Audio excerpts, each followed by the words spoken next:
welcome back to our channel Love. So, hari ni Sebi ada kisah seram untuk yang ramai tertanya-tanya. Kisah seram apakah? Iaitu rumah terbakar dan diselamatkan oleh 2 orang bunian.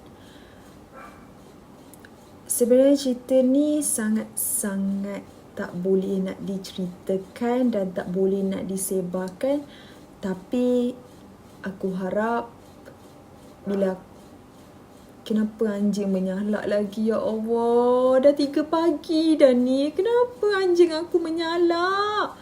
Setiap kali aku nak buat video kan, mesti anjing aku menyalak. Mesti ada dugaan aku buat video. Aku tak tahu apa masalah. Tak boleh ke aku nak buat video dengan tenang?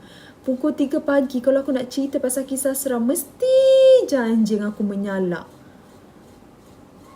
Apa kaitan ni kalau anjing kita menyalak kalau tengah-tengah kita nak bercerita macam ni?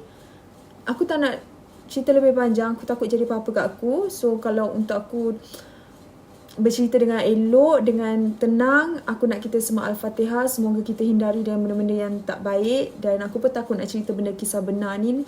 Takut nanti benda tu kacau aku ke apa. Tak apa, kita Al-Fatihah dulu.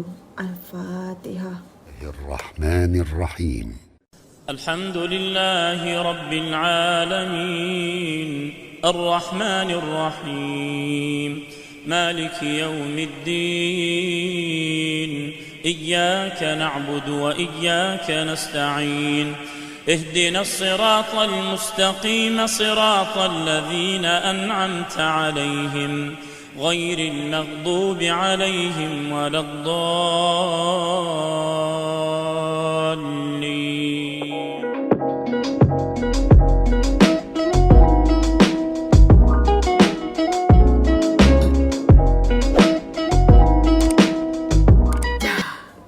Mesti korang tak sabar kan nak dengar cerita seram aku? Kisah rumah terbakar dan diselamatkan oleh 2 orang bunian. Cerita ni sangat-sangat cerita yang wujud. Bukan main-main. Dan kalau korang nak tahu, cerita ni pun pernah viral pada tahun 2013. So kiranya cerita ni sangat-sangat lama. Sebab tu aku berani nak bercerita. Kenapa kucing meraung pula dah? Cuba korang bagi tahu aku, setiap kali aku nak cerita kisah seram, mesti ada kucing, anjing akan kacau aku. Aku tak tahu kenapa. Sekarang kucing ni meraung kalau korang dengar, betul tak? Dan aku tak tahu nak buat apa, tapi tak apa, kita teruskan. Aku tak nak lebih lagi keadaan ni lagi takut ke apa. Aku tak takut sebab aku nak cerita kisah ni. Dan tolong kalau korang berani, korang tengok video ni sampai habis. Tapi kalau korang tak berani, jangan duduk bersorangan atau ditemani oleh seseorang yang korang tak kenal siapakah dia. Jom. Ceritanya bermula begini. Sewaktu tu aku masih umur berbelasan tahun. Dan benda ni berlaku pada tahun 2013. Aku pulang ke kampung untuk majlis perkahwinan kakak cousin aku. Jadi aku terpaksa balik kampung waktu tu. Okay, dalam perjalanan 7-8 jam begitu. Lepas tu sampailah ke rumah nenek dulu. Bila dah sampai rumah nenek ni, kita tak ada benda lah nak cakap. Sebab tak ada benda pun berlaku kat rumah nenek. So teruslah. Dah sampai-sampai tu, kita punya excited tu, kita pergilah balik kat rumah cousin aku tu yang nak berkahwin, untuk lihat apa proses dia, untuk uruskan perkahwinan dia semua kan. Tiba-tiba pada waktu tu malam tu, tak tahu kenapa waktu aku pergi ke rumah dia, aku naik kereta dengan mak ayahku dan aku rasa lain sangat dan bulu roma aku sangat-sangat naik. Aku ingat lagi waktu tu tempat dia gelap. Rumah dia gelap sangat. Lepas tu tak sampai-sampai je aku rasa lain. Tiba-tiba aku rasa lain. Sebab rumah cousin aku ni, kita selalu pergilah kan. Tak pernah rasa benda ni. Tapi kenapa malam tu, dia dah tergerakkan hati aku dan merasa benda yang agak berbeza dengan sebelum ni. Lepas tu bukan aku seorang je rasa. Tiba-tiba mak aku pun cakap dekat ayahku. Dia tanya, ada rasa apa-apa tak? Mak aku rasa macam benda keras ada. Dia boleh ada benda macam ada orang teman kita ke tiba-tiba pun aku tak tahulah nak kata apa. So kita orang macam apa orang kata, kita positifkan lah kan. Kita orang buat turun. So bila kita orang turun nak masuk ke rumah dia ni, tak ada benda pun. Sebab yelah rumah cousin kan, kiranya macam rumah diri sendirilah. Kita dah biasa tempat dia kat mana semua tu. Lepas tu bila nak uruskan proses semua, yelah nak majlis kahwin tu kan, confirm lah malam tu kita akan busykan diri. Kita buat persiapan, buat macam-macam. Jadi banyaklah benda yang kita orang tolong sampailah pukul berapa pagi. Sampai 3 pagi tak silap aku. Lepas tu pula baliklah rumah nenek aku. Takkan aku nak tidur sana. Aku pun balik rumah nenek aku. Bila balik rumah nenek aku tu, aku tak tahu kenapa aku punya rasa takut tu ada je memanjang. Sedangkan aku tak pernah rasa takut pun dekat rumah nenek aku. Tapi aku rasa macam tak ada benda lah. Lepas tu keesokan tu waktu yang dinanti-nantikan perkahwinan cousin aku. So bila perkahwinan cousin aku ni ada benda yang macam kita orang tak expect pun berlakunya benda tu. Tak expect langsung. Ya.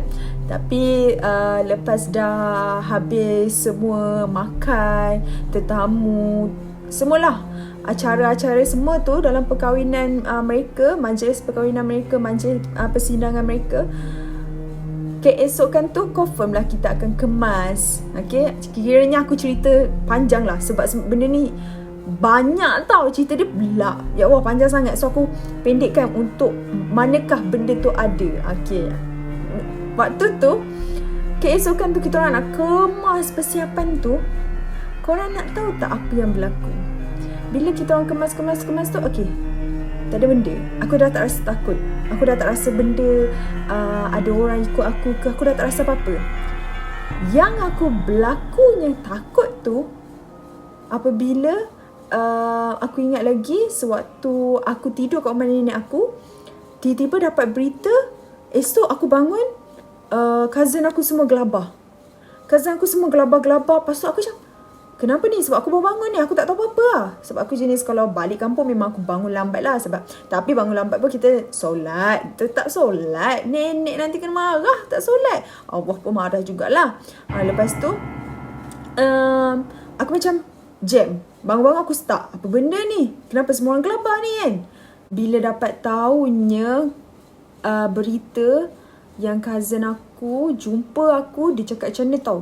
Weh, rumah Mak Long terbakar. Aku duduk diam dulu. Aku macam tak logik lah. Sebab semalam baru jumpa, macam mana boleh terbakar? Sedangkan semalam kita settle habis dah. Tak ada benda pun kita buka tu, buka ini ke apa, yang macam mana boleh terbakar? Apa yang berlakunya sampai boleh ada kebakaran besar tu? Last, aku pun macam, okay, aku bangun. Aku pergi dapur kat nenek aku tu. Sebab kat situ ramai sangat keluarga aku berkumpul bercerita kisah ni. Then mak aku, pakcik aku, makcik aku, nenek aku, semuanya bercerita kisah ni. Macam mana boleh start daripada dia tak ada apa-apa, macam mana boleh ada bakaran yang besar sangat tu. Rupanya diorang semua waktu tu diorang tengah tidur. Kiranya keluarga Mak Long aku semua ni tengah tidur lah malam tu kan. Kita pun biasalah malam kita tidur dengan tenang. Tak ada apa-apa lah. Tak ada pun buka gas ke, tak ada buka apa. Mak Long aku kata, tak tahu jadinya ada pembakaran dekat rumah Mak Long aku sendiri. Yang paling terkejutnya, semua orang selamat, keluar dengan cara yang selamat. Tapi anak Mak Long aku yang kecil tu duduk dalam rumah tu, tak dapat dikeluarkan. Lepas tu korang bayangkanlah, asap punyalah makin lama makin, dia macam ni lah. Kalau rumah dah terbakar ni, asap ni bukan makin lama makin kecil ke apa, tapi makin lama makin besar. Memang waktu tu pukul 3 pagi benda tu berlaku. Jadi aku pun tak sedar lah, aku tengah syok tidur kan. Lepas tu nak panggil bomba tu pun lambat. Memang lambat lah. Kalau sebab kita orang duduk area betul-betul kampung sangat, bukan duduk bandar. Perjalanan tu mengambil masa yang lama sangat lah. Nak tunggu tu punya lama. Lepas tu duk fikir macam mana nak selamatkan anak maklum aku ni yang baru kecil duduk kat dalam rumah tu tak keluar-keluar. Tak tahu nak buat macam mana ni kan.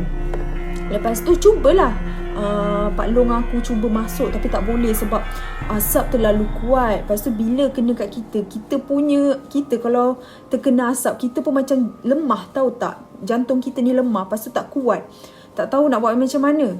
Lepas tu terkejutnya bila ada berita mengatakan anak maklum aku yang kecil tu dia keluar dengan sendiri. Itu memang aku syok. Aku syok gila, macam keluar dengan sendiri. Budak kecil bukan budak 4 tahun, 5 tahun tak. Bawah berapa tahun. Kira macam 2 tahun setahun. Macam mana? Macam 2 tahun tak silap aku macam tu. Boleh keluar dengan sendiri. Lepas tu aku tak tahu cerita tu lebih detail. Aku tak tahu. Aku pun macam family aku semua macam okey lah, jom kita pergi rumah maklum. Okay. Aku macam okey, aku nak pergi lah. Aku pun pergilah rumah maklum. Siap-siap pergi rumah maklum. Memang rasa macam ya Allah, apalah dugaan berlakunya kat family aku ni kan. Pergi rumah maklum. Mandilah, pergi mandi siap-siap cepat tunggu semua orang. Okay, kita pergi rumah maklum. Pergi rumah maklum tu, aku tengok depan mata aku. Masalah waktu aku tengok kat depan mata aku tu, aku buat perangai. Aku masuk tempat yang terbakar dengan cara aku. Kau faham tak kalau masuk cara aku tu macam mana? Kiranya aku masuk benda yang kau tak tahu benda tu ada apa. Lepas tu kau boleh buat benda tu sesuka hati kau. Itu yang salah kat diri aku. Korang nak tahu tak apa yang perkara aku buat yang aku cakap bila aku pergi tempat kebakaran tu tapi aku ikut cara aku sendiri. Maksudnya aku waktu tu kan aku cakap dah aku berbelasan tahun. Jadi aku tak matang. Waktu tu. Aku masuk rumah terbakar tu in the first time. So aku macam aku shock. Walaupun aku macam apa ni benda ni berlaku kan. Tapi aku macam bestnya boleh nampak semua benda. Macam ni kalau rumah terbakar. Itu aku. Zaman-zaman aku tak matang. So aku pun apa yang aku buat, aku pergi ambil gambar setiap tempat. Setiap tempat rumah terbakar aku ambil bersama cousin aku. So aku ambil lah gambar mana-mana tempat terbakar, hangus ke apa, aku ambil. Okay, aku ambil. Lepas tu macam banyak kan gambar. Lepas tu kita orang check kat sana. Kita orang check kat dalam rumah tu, banyak doh gambar. Banyak lebih 50. Aku cakap jujur, lebih 50 gambar kita orang ambil. Benda yang kami tak percaya, kami dengar lah cerita daripada Mak Long. Kita orang dengar cerita daripada Pak Long. Cerita semua benda. Tapi kami macam, yelah kami masih budak kan. Kami tak boleh nak duduk tempat-tempat orang-orang tua ni. So nak dengar cerita sampai habis pun tak tahulah kan. Jadi kami pun tiba-tiba ikut nak pergi rumah pakcik aku lagi seorang ni. Nak pergi rumah pakcik aku lagi seorang sebab macam kat sana ramai orang berkumpul. So kita orang macam, yelah rumah makcik aku ni kalau dah tempat terbakar ni dikira tak boleh kita nak berkumpul ramai-ramai. So aku pergi rumah pakcik aku lagi seorang tu. Pergi lah. Kita orang cerita macam-macam kan. Nak dikatakan laginya, ya Allah. Kau nak tahu apa? Sepanjang kita orang naik kereta, kita orang buka telefon yang kita orang ambil gambar tadi, tiba-tiba terpadam sendiri. Yang aku macam terkejut. Ini ke yang benda yang tak percaya tapi benda ni betul. Terpadam sendiri. Lepas tu aku macam, memang kita orang semua marah lah sebab kita orang nak gambar tu. Sebab kita orang macam terlampau taksub dengan benda-benda macam ni. Lepas tu aku tanya cousin aku, kau ke padam? Lepas tu dia kata tak, aku tak ada padam apa-apa dia tadi. Aku tak sentuh. Lepas tu tanya lagi. Aku tanya macam-macam semua orang kat situ yang pegang phone tu. Tak ada. Memang tak ada siapa sentuh. Sebab telefon tu memang telefon cousin aku. Dan dia tu bukan jenis yang macam nak bagi orang ambil phone dia sesuka hati. Tak. Jadi kita orang pelik lah. Kita orang jam lah. Nak kata memory full ke mesti kita akan pilih sendiri nak padam mana-mana kan. Tapi ni dia padam sendiri 50. Dia tak tinggal 1, dia tak tinggal 2, 50 keping padam sendiri. Itu yang macam membuatkan kita orang macam, kenapa ni padam sendiri ni kan. Lepas tu aku cerita pun aku naik bulu roma Sumpah sekarang aku cerita pun aku takut juga sebab benda-benda macam ni dia tahu apa kita dengar. Dia dengar lah benda ni. Lepas tu dah sampai rumah pakcik aku. Sampai rumah pakcik aku pun cerita dengan adik-beradik dia. Jadi kita orang macam lepak makan dulu lah. Alah, sebab budak-budak bukan ambil kisah sangat pun. Nak tahu, excited je. Itu je budak-budak zaman dulu. Lepas tu pakcik aku kata, ni korang tengok ni gambar ni. Aku pun tengoklah gambar apa pakcik aku bagi. Ya Allah, kata tak gambar apa pakcik aku bagi. Gambar tempat pembakaran rumah makcik aku tu ada 2 benda halus yang dukung anak kecil makcik aku. Kiranya benda tu tolong anak makcik aku keluar daripada rumah terbakar tu. Itu yang macam aku terkejut. Aku tak percaya. Aku kata, ni edit ni edit. Kita orang zoom, kita orang check satu-satu. Lepas tu cousin aku datang kat aku. Weh, kau tahu tak? Aku macam, apa tu? Aku rasa gambar kita tadi. Apa? Aku tu diam. Aku tu macam, ya Allah, ya Tuhanku. Aku sumpah aku nak cerita ni naik bulu rumah sampai sekarang aku takut. Lepas tu, sebab benda ni lagi seram daripada cerita camp apa yang aku lalui. Benda ni seram. Lepas tu, yelah, kau faham tak? Benda tu dah nak pergi. Kiranya macam kalau kau duduk dalam rumah terbakar tu, nyawa kau ngangam, dah tak ada apa-apa. Macam kau akan terluka. Lepas tu akan tak ada lah kadang-kadang macam tu kan. Tapi ada 2 benda halus yang selamatkan kau. Aku pun macam terkejut. Lepas tu aku macam, okay, aku dah tahu kau diam. Tu je aku cakap kat dia. Aku dah faham dah. Sebab tak logik kita orang nak fikir siapa duk padam gambar kita orang. Lepas tu kita orang cakap kat pakcik kita orang, tadi kita orang ambil gambar banyak sangat, tiba-tiba terhilang sendiri. Lepas tu pakcik kita orang macam, okey. Dia pun katalah, mungkin korang ni ada benda korang buat masuk rumah yang terbakar. Kalau ada tempat tu ada orang penghuni lah kan. Lepas tu kami pun memang takut lah. Yang punyalah bising, punyalah excited. Bila dah nampak benda-benda macam ni, kita orang takut. Dan yang paling terkejut sekali, berita ni terkeluar dekat surat khabar Sina. Tak silap aku, surat khabar Sina. And aku tak jumpa sampai sekarang. Aku duk minta lah. Aku duk cari kat laman web semua tu yang tak ada. Sebab 2013 kan, dah lama sangat. And kalau tak aku nak post kat korang tunjuk, okay, berlakunya kebakaran ni semua tu kan. Lepas tu macam sangat-sangat terkejut lah bila rumahnya terbakar. Tapi alhamdulillah diselamatkan oleh seseorang. Dan berterima kasih jugalah. Walaupun kita tak tahu usul mereka daripada mana. Tapi aku rasa bunian ni dia tolong benda yang baik. Walaupun kita tak nampak dia, tapi kadang-kadang kita duk ambil gambar kat mana-mana, kita boleh nampak lembaga dia, kita boleh nampak bayang dia, kita boleh nampak apa yang dia nak. Jadi rupanya bila aku ada seorang makcik yang dia buka, apa orang kata, buka hijab. Okay, makcik aku ni dia bercerita kenapa bunian ni nak sangat selamatkan budak ni.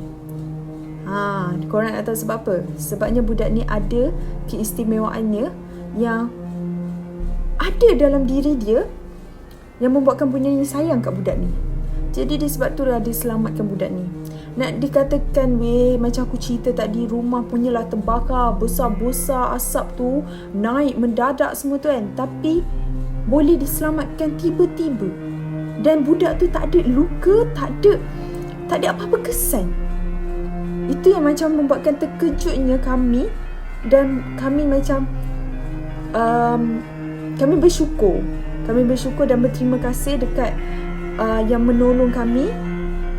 Sebab aku rasa kalau tak ada dua makhluk tu, mungkin tak tahu apa yang berlaku waktu tu. Okay. And lepas aku dah tahu semua benda cerita tu daripada first sampai habis, aku pergi rumah maklum aku balik. Dan aku fikir dan aku diam. Aku tak happy. Bukan tak happy lah. Aku tak banyak bising lah. Aku diam sebab aku dah tahu benda ni berlaku. So aku tahu macam dekat mana-mana aku pergi mesti akan ada benda-benda ni. Jadi aku diam. Tapi aku rasa lagi. Kita dapat rasa tau kalau tempat tu ada sesuatu. Kita dapat rasa. Benda tu Allah hantar kat kita. Bukan aku seorang. Aku rasa semua orang akan rasa benda tu. So aku rasa benda tu dekat diri aku. Macam sekarang aku rasa benda tu ada je dengan aku. Sebab aku rasa sesuatu. Walaupun aku tengah bercerita ni kan. Sebab tu aku cakap kita tak boleh pandang benda ni benda remeh. Woi guys, aku tak boleh nak cerita lebih lanjut. Itu sahaja aku boleh cerita.